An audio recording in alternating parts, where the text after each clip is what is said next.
কপিতে না ভাঙা পেতে দেখায় পুরাটাকে দেখাবো।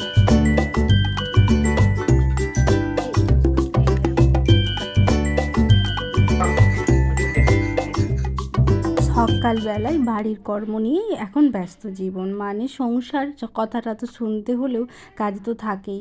আর যখন নিজের এদিক ওদিক ভালোবাসার কাজ থাকলেও সেদিকগুলো এই মানুষটা, মানে মায়েদের কথা বলছি, নিজের মাই হোক শাশুড়ি মা হোক, খুব ব্যালেন্স করে নেয়। কিন্তু বাড়িতে থাকলে তো মিলেমিশে কাজ করি, আর আমি আর শাশুড়ি মা দুইজনেই সংসারটা যেহেতু ব্যালেন্স করি। আর আমার তো ফ্যামিলিতে কোনো যা থাকে না, মানে আমার তো কোনো বাড়িতে আমি একাই, যার ফলে মা যদি ব্রেকফাস্টটা বানায় তো আমি উপরগুলো ঝাঁটা মোছা দিই। Welcome back to my channel এসে নিউ ব্লগে সকলে ভালোবাসা দিয়ে এলাম। তো আমি সুমি, সকালে কাজগুলো সেরে ঝাঁটা মোছা দিয়ে স্নান করে এসেছি নিজের কাজ নিয়ে। আর এখন একটু নিজেকে একটু প্র্যাকটিস করবো, মানে আমার একটু প্র্যাকটিসের মধ্যে থাকতে ইচ্ছে করছে। তো যাই হোক, মানে আমি কলকাই করি হোক বা হেয়ার হোক, একটু ব্রেক করে নিজের কাজ করি। আর রাইকে একটু হ্যান্ড রাইটিং করতে দিয়েছি। রাহি এখন এই যে ইংলিশ খাতা নিয়ে বসেছে, ওর এক কথা করে যতই শিখে যাক জানো তো, একটু হ্যান্ড রাইটিং করানোটা একটু উচিত মাঝে মধ্যে। মানে সবসময় আমি সময় পেলেই পুরাতন পড়াগুলো মানে রিভিশন করাই। আর রান্নাবান্না দেখি চল কাজগুলো সামলেই এসেছি এখানে ঠিকই, কিন্তু এই যে মাংস বানানো হবে বলে এখানে লাল ক্যাপসিকাম আর পেঁয়াজ আদা রসুন সব বাটাবাটি কুটাকুটি চলছে। আর এইদিকে বড় কড়াতে বসানো হচ্ছে চিকেন, কারণ চিকেনটা যেহেতু আমার বাড়িতে হয় না, তো জেঠিমারা আমরা একসাথেই খাই। তো এক দিন খেতে ইচ্ছে করলে দুটো ফ্যামিলি একসাথেই হয়ে থাকে।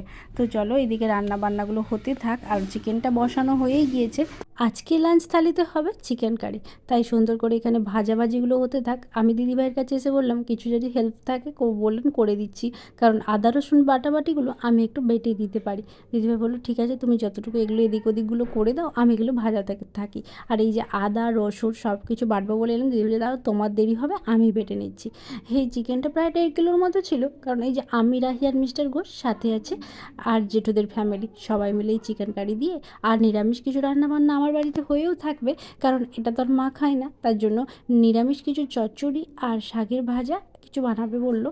তো চলো সেটা বানিয়ে থাক, মা মায়ের মতো করে গেছে। আর এইখানে চিকেন কারিটা আমাদের সকলের জন্যই হচ্ছে।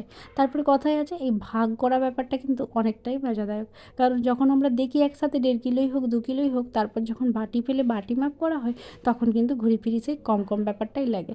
যাই হোক, সবাই ভাগ করার পর আমার আর মিস্টার ঘোষের এলো, আর আমি খাবার বাড়বো বলে সকলকে ডাকতে থাকছি। মা বলছে ঠিক আছে, আমি এগুলো সাহায্য করে নিচ্ছি। এই চচ্চড়ি, করলা ভাজা, শাক ভাজা আর ছিল আম। আর এইখানে রান্নাবান্নাগুলো যেহেতু কমপ্লিট হয়েছে, এখানে খাবার দাবার নিয়ে সবাই মিলে একসাথেই বসেছি। আর আমাদের জন্য চিকেন কারি ছিল। তো এখানে খেতে খেতে ঠিকই গল্প করছি। আর রাহিকে আমি আগেই খাইয়ে দিয়েছিলাম, কারণ রাহি গরম গরম মাংস কষা দিয়ে ভাতটা খুব খেতে ইচ্ছে করেছিল বলে ও আগেই খেয়ে নিয়েছিল। তার আমরা 3জন খাবার নিয়ে বসেছি। এই যে আমাদের দুপুরের মেনুতে ছিল চিকেন কারি, তরকারি, আর সাথে ছিল কিন্তু এক টুকরো করে আম। মাংসটা কেমন ছিল? ভালো ছিল। আমরা দুজনে এখন মাংস ভাত খেয়েছি। রোদ আজকে যে তুলনায় গরমটা থাকে একটু কম আছে জানো তো। এখন রাই কি করবি তুই? শুধু ঘুমাবে জানো তো, শুধু ঘুমাই। তো বিকেলবেলা চলো আজকে একটু বেড়াতে বেরোবো। এই হচ্ছে কলা পাতা কেটেছে আর সবাই মিলে যাচ্ছি এখন। এখানে আছে আম, তেঁতুল, লেবু সব। তো ফাঁকে চলো।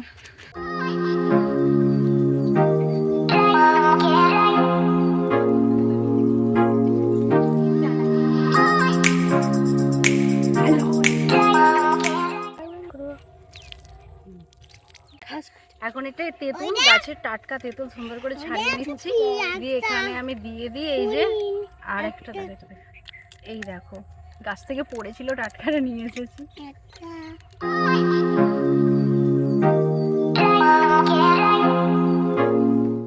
কাঁচা লঙ্কাটা একটু না দিলে বেশ তেঁতুল মাখাটা যাবে না, তাই সুন্দর করে যে শোনা তেঁতুল মাখা হচ্ছে, এবারে খাওয়া হবে। ঝাল ঝাল খেতে কিন্তু বেশ সুন্দর লাগছে, কারণ এই যে খুদেদেরকে নিয়েই আমার এই কর্মগুলি করা। যারা কিন্তু আমার সাথে একদমই সঙ্গ দেয় না, কারণ তারা কাজ নিয়ে ব্যস্ত। প্রথমে সব কিছুই টেস্ট করে দেখছি যে আমটাও যেমন সুন্দর হয়েছে, তেঁতুলটাও তেমন সুন্দর হয়েছে, আর সাথে মৌসম্বিটা তোর কথা কিছু বলাই নাই। এটা কিন্তু বাজার থেকে নিয়ে আসা হয়েছিল, আর সেটাও একটু বললাম যে দেখি একটু টক টক খেতে কেমন লাগে। আমি কিন্তু ভেবেছিলাম একটু টকই হবে। যাই হোক, খেয়ে এসেছি বাড়ি। আর জানো তো, সেই ছোটোবেলায় স্কুল লাইফ বা যখন আমরা ছোট ছিলাম তখন এই যে আমাপা খাবার খেতাম, আর এখন যদি এইসব খাবার খাবার পর যদি মনে হয় কেমন বুক জ্বালা করছে, কষ্ট হচ্ছে কেমন একটা ব্যাপার। যাই হোক, অল্প কিছু খাবার পর ওই সন্ধ্যে 7টা 7:30 বাজে, সন্ধ্যের টাইমে সন্ধ্যে দেখানোর পর তো আমার বাড়িতে একটা চায়ের রেওয়াজ থেকেই থাকে। তো ওই বিস্কুটটা নিয়ে বসলাম ঠিকই, মিস্টার ঘোষ বলছে এই যে নিয়ে এসেছি এই ঝাল ঝাল নাস্তার প্যাকেটটা, ঝালমুড়ির মতন, এটা তোমরা দিয়ে চা খাও আজকে। তাই আমি বিস্কুটটা না খেয়ে এই চিড়ে ভাজা চানাচুর সাথে এই ঝালমুড়িটাই দিয়ে চা খাবো বলে নিয়ে বসেছি। আমি, মা, মিস্টার ঘোষ আর সাথে খুদেদেরকে নিয়ে একটু গল্প করতে করতে চাও খাই, আর পাশে একবার যাবো মেলা। পাশে যেতে 24 খরচে একটু ঘুরে আসছিলাম, মানে একবার জাস্ট গিয়েছিলাম রাহিকে পড়ানোর পর, জাস্ট 10-15 মিনিট হলো, ঠাকুরকে একটু প্রণাম করে চলে এসেছি। আর এসে এই যে জামা কাপড় তো আজকে ছাদে অনেকগুলো মিলেছিলাম, সেগুলো তো তুলে রেখেছিলাম, মানে সময় হয়নি আমার গোছ করে রাখার। নিচে ভাঁজ করে নিচে যাবো, খাওয়া দাওয়া সারবো, তো চলো ভাঁজগুলো করে নিই। নিজের কাজকর্ম সেরে রাখতে পারলে নিজেরই ভালো। তাই এক গাদা জামা কাপড় নিয়ে এসে পড়েছি ভাঁজ করে রাখবো বলে। তাই এত জামা কাপড় একসাথে যখন আমি ভাঁজ করে রাখতে আসি তখন একটু সময়ের ব্যাপার থাকে। এই জামাগুলো আমি কিন্তু খরার গিয়েছিলাম, এখান সেখান পরেছি, আর এখন আর আয়রন করার মতো সময় নেই, তাই আমি সুন্দর করে এখন ভাঁজ করেই রেখে দিই। আর একবার ভেবেছি নিয়ে বসবো সব কিছু ড্রেসগুলো আয়রন করব বলে। ওই যে বলি না, এখান সেখান যারা এদিক ওদিকে ব্যস্ত থাকি, পরিপাটির কাজকর্ম করতে জানলেও সময়ের অভাব বা আমার মধ্যে একটু লেজি ভাবও বলতে পারো। যাই হোক, আমি এখন এগুলো ভাঁজ করেই রাখছি, কিন্তু এগুলো ভেবে দেখলাম আয়রন না করলে আমার আবার দ্বিতীয়বার পরাই যাবে না। আর এইগুলো যখন আমার এখন তুলে রাখা হচ্ছে, মানে আবার নিচের জামা পরতে পরতে প্রায় 3 মাস পর হয়তো আবার এগুলো পরবো, 2 থেকে 3 মাস, তাও কিনাটা ঠিক নেই। কারণ অনেক জামা কাপড় হলে যেটা হয়, এখন কিন্তু প্রতিটা মানুষেরই এটাই হয়, অপুরন্ত জামা কাপড়।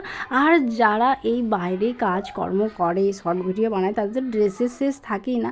তবু যারা কম কম বেরোয় তাদের কিন্তু মনে হয়, এখন কিন্তু মানুষের মধ্যে, যখন আমরা ছোটো ছিলাম এই অল্পতেই কিন্তু মানিয়ে নেওয়ার চেষ্টা করতাম। তো এখন কি হয়েছে বলো তো, প্রতিটা মানুষের কাছে বিলাসবহুল জীবনযাত্রা যেন তাদের ড্রেস, জামা কাপড়, গেটআপটা এখন মানুষের কাছে অনেক অত্যাধুনিক হয়ে গিয়েছে।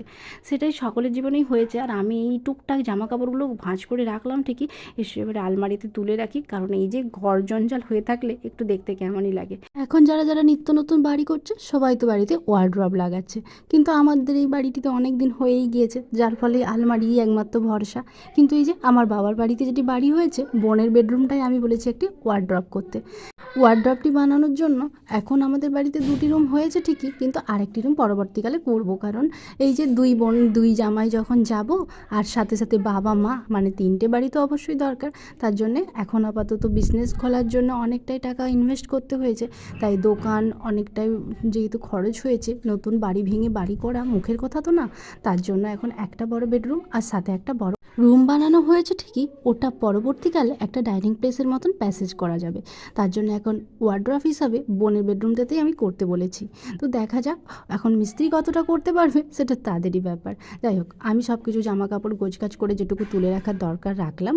তারপর যেগুলো আমি বাড়িতে পরার ড্রেস, মানে এই যে নাইটটি বাড়িতে পরার জন্য ব্যবহার করে থাকি, সেইগুলো ভাঁজ করে নিচে নিয়ে চলে যাব। আমি সবসময় সানলাইট সার্ফে জামা কাপড় কাচি, যার ফলে উপরটি কোটে গেলেও আমার ভিতরটা কিন্তু বেশ সুন্দর কালার থাকে। চলো ব্লগটি তাহলে এখানেই শেষ করলাম।